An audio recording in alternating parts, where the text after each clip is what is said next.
สบายดีพี่น้องเนาะสบายดีพี่น้องคนไทยแล้วก็คนลาวที่เข้ามาติดตามชมช่อง YouTube อลีฟาร์มไก่โตมื้อนี้อลีเอามะกล้วยมาบ่มมาอ้อยเงี้ยเนาะทุกคนเนาะ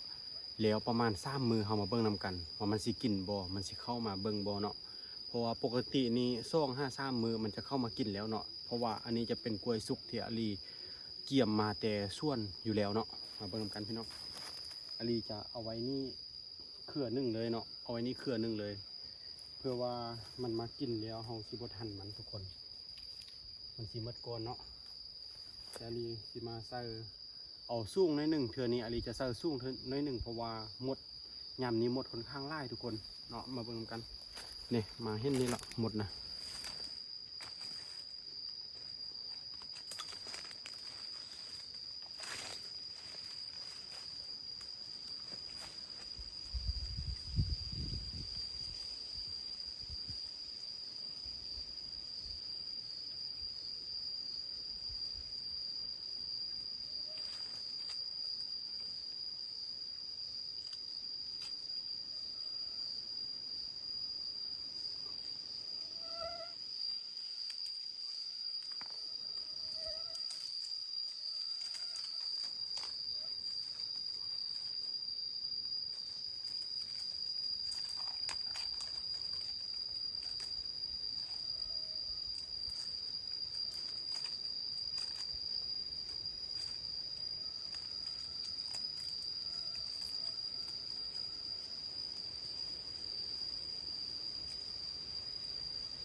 ทุกคนพอดีเสิร์นมะกล้วยแล้วก็มาเจอพวกเนาะอันนี้อลีก็สิขุดไปให้ไก่น้อยลูกไก่ป่าแล้วก็ลูกผสมเนาะลูกตัวน้ำส้มทุกคนกำลัง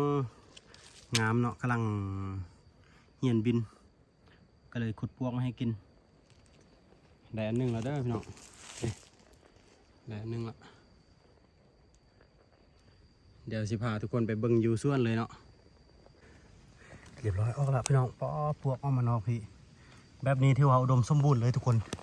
เห็นบ่ป้อสุดยอดว้าวเลยทุกคนโหที่สุดอะถ้าสมมติว่าเรามาขุดอยู่ในป่าแบบนี้ทุกคนเนาะป่าที่มันค่อนข้างห่มโอ้ตัวนี้ฝนตกมาพอดีฝนตกมาแล้วแห้งๆเลยเด้อมาแห้งรถมาบ่แห้งบ่ต้องตกอ๋อไก่น้อยมาใส่นี่เด้เนาะสุดยอดเลยความดีใจเนาะเจ็บบ้านแหละโอเคดีใจแล้วทุกคนอลีกาสิกลับเลยตอนนี้เบิ้งทางหน้าคันว่าเจออีกตื่ม2-3 อันอลีก็จะเอาหมดเลยแบกกลับเลยเนาะเพื่อว่าดนมาเท่านึงอีกตื่ม3 มือจะได้เข้ามาอีกเข้าป่ากับโมเมนต์โมได้พี่น้องเนาะไปกลับเลยไปเบิ้งลูกผสมงามๆอยู่ส่วนสายเรื่องเนาะสำหรับอลีสัญญาบอกงามๆสิเราบางคนบ่มักก็มีไปพี่น้องอ๋อมาได้อยู่นี่อีกอันนึงพี่น้องพ่อความใหญ่ตัวนี้แต่เสียดายเนาะอันนี้งัดมันบุขึ้นบ่ได้เอาเสียมมาพี่น้องโอ้ยเนาะเสียดายเนาะความงามกำลังแบบงามๆเลยกำลังน่าแซ่บไม้ถึงไก่กินโอ้แต่ก็ได้ครึ่งนึงเนาะโอเคได้แค่ไหนก็เอาแค่นั้นได้ในเดียวโตมันอยู่พี่มัดเพราะว่ามันยังมีพื้นอยู่นี่เนาะมันกินตอไม้ตัวนี้ทุกคนกินตอไม้ตัวนี้เนาะกินหากมันอยู่ลุ่มปล่อยให้มันแพร่พันธุ์อีกตึมหน้ามาเอาไหมกำลังมีไข่เต็มเลยเนาะเดี๋ยวมันก็ค้นลงไปลุ่มมันวัด โอเคได้3หัวตอนนี้สร้างหัวเดี๋ยวลีก็จะแบกไปตามทางเรื่อยๆเจออีกก็เอาอีกบ่เจอกลับเลยเนาะนี่เด้อพี่น้องหลังจากที่อาลีเอามาแล้วก็มาซับมันกินแบบนี้เนาะตัวนี้เบิ่งตัวนี้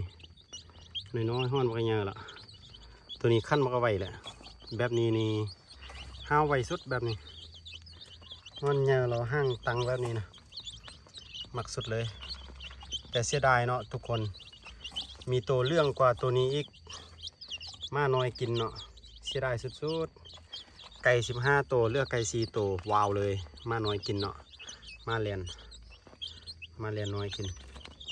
เสียดายสุดๆเลยตัวนี้แบบอายมันความเรื่องทุกคนแต่ว่าจบไปแล้วแล้วก็พวกนี้อย่างพวกนี้ตัวนี้ก็เป็นลูกโตน้ำซ่องคือกันเป็นรุ่นพ่อแม่เดี่ยวข้องอันจุเมื่อกี้บ่แม่นจุนี้มันต่างหากจุนี้แม่ต่างหากเนาะแม่ข้าวแล้วก็แม่ดำนึ่งเนาะส่วนจุนี้แล้วมันแม่เรื่องทุกคนจุอยู่นอกเมื่อกี้นะเป็นแม่เรื่องงามๆแม่ตัวนั้นเสียดายเกิดลูกได้3 มือเรามับเลยเนาะมับที่รอเลยแล้วก็พวกนี้13ตัว13แล้วก็14 15 16 17 18 19 21มี21ตัวกับลูกไก่ปลาเนาะปีนี้ได้21ตัวที่จริงได้30 40ทุกคนถ้าไล่ตัวเก่าที่ว่าอันมาน้อยกินตะกี้เพิ่นเรามันฮอน50แต่ว่าคือว่าเนาะมันกินไปแล้วก็เรียบร้อยไปเนาะส่วนตัวนี้ขึ้นมาความมักพวก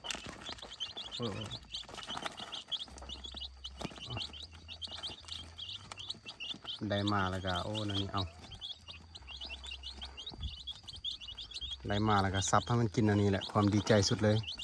แล้วก็ใส่กับอันหัวอาหารใน1เนาะหัวอาหารมุนแล้วก็เขาเปลี่ยนเนาะเขาเปลี่ยนมุนเด้อใส่สลับกันทุกคนอันนี้จะเห็ดแบบนี้เดี๋ยวถ่ายหน้านี้ให้ทุกคนได้เบิ่งกันสำหรับแม่ข้าวเราลูกมันจับได้เนาะแต่ว่าแม่ดำแท้จับยากนิดนึงเนาะสังเกตเบิ่งแม่ดำปีกจะค่อนข้างขาวๆนะทุกคนค่อนข้างขาวๆแล้วก็เพราะว่าปีกมันค่อนข้างแบบยาวกว่าแล้วพวกนี้ยังดำอยู่เนาะเพราะว่าแม่ข้าวออกรุ่นประมาณ3 มือแม่นั้นออกก่อนเนาะแม่ดำ13ตัวได้เบิ่งคือว่าน้อยเดียวทุกคนตอนนี้น่าจะอิ่มแล้วเพราะว่าอาลีสับให้มันกินแบบเกือบหมดอันหนึงเลยเพราะว่าเมื่อวานนี้บ่ได้ให้มันกินเนาะเมื่อวานให้กินตอนแรงน้อยเดียวประมาณนี้แหละแล้วอาลีก็จะใส่แบบนี้อันนี้จะเป็นดอกไฟที่อาลีย้อนมาใส่เนาะตอนกลางคืนอาลีจะจับใส่ตัวนี้ทุกคนจับใส่ในนี้แล้วก็ปกไว้เนาะย่างแบบนี้เนาะแล้วก็ซุปใส่เป่าบ่ให้มันนั้นบ่ให้ลมเข้าเนาะตอนนี้ก็มาใส่แบบนี้ให้มันกินข้าวกินน้ำแล้วก็ใส่ดอกไฟตัวนี้กระปดเมื่อกี้นี่ดอกไฟเงาในหนึ่งเนาะตัวนี้เงาในหนึ่งอาลีเซียยาให้มันกินเรียบร้อย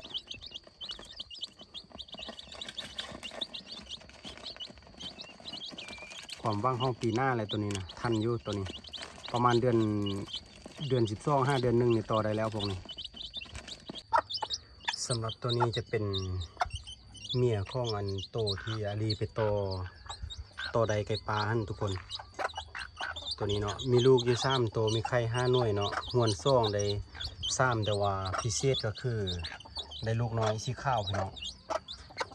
ได้ลูกสีขาวดีใจสุดๆเลยบัดแม่ข้าวรุ่นแท้รุ่นว่าบวกบัดแม่นี่สะพัดได้สีขาวได้สีขาวเสยเนาะเพราะว่าลูกตัวนี้แม่นี่จะเป็นลูกของตัวน้ำซ่องเราแม่เป็นแม่ข้าวฮะแม่น้ำซ้ำเนาะเราลูกออกมาสะพัดเราล่าน้องหมาวันนี้ล่าน้องหมาเราได้ตัวนี้ได้สีขาวเนาะ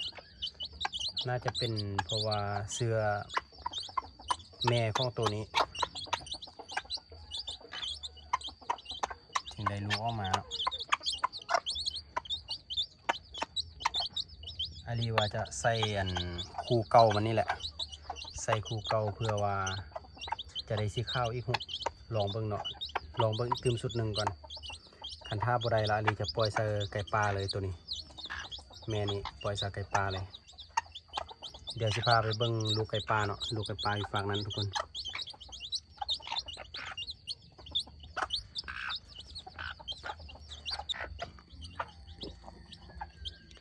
สำหรับแม่นี่อาลีปล่อยใส่ไก่ปลาเนาะปล่อยใส่ไก่ปลามีไข่ทั้งหมด5 หน่วยทุกคนห้วนซ้ำแห้งหายก็แม่เมื่อกี้อีกแม่เมื่อกี้ยังได้ซ้ำเนาะแม่นี่ได้ซ่องพอปลาลอยเนาะสังเกตเบิ่งห่างกับบนปีกมันดีๆทุกคน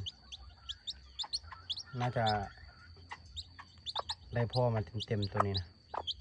ได้พ่อมันเต็มๆดำมืดเลยพ่อมันก็ดำๆนะนี่แหละแบบแดงประดูนะแดงดูนะทุกคนแดงดูเนาะ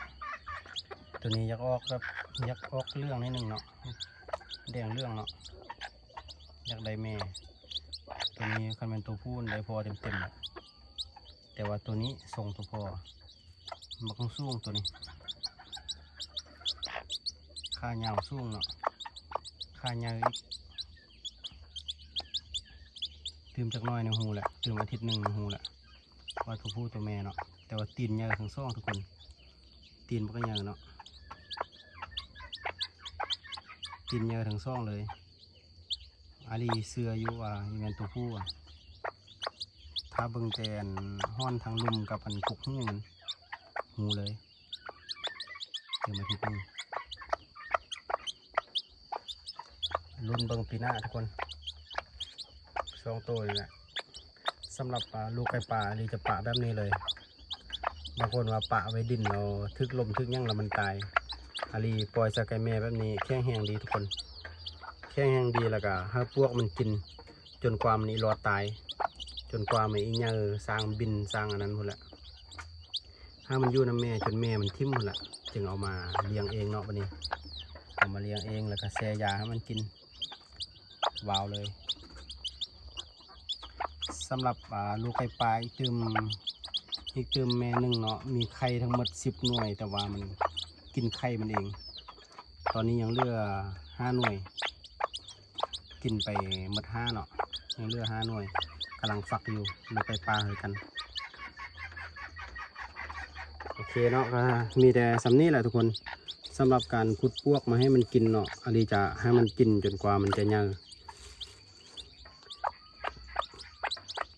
ปะน้ำแม่แบบนี้จนกว่าแม่มันจะทิ่มหมดละ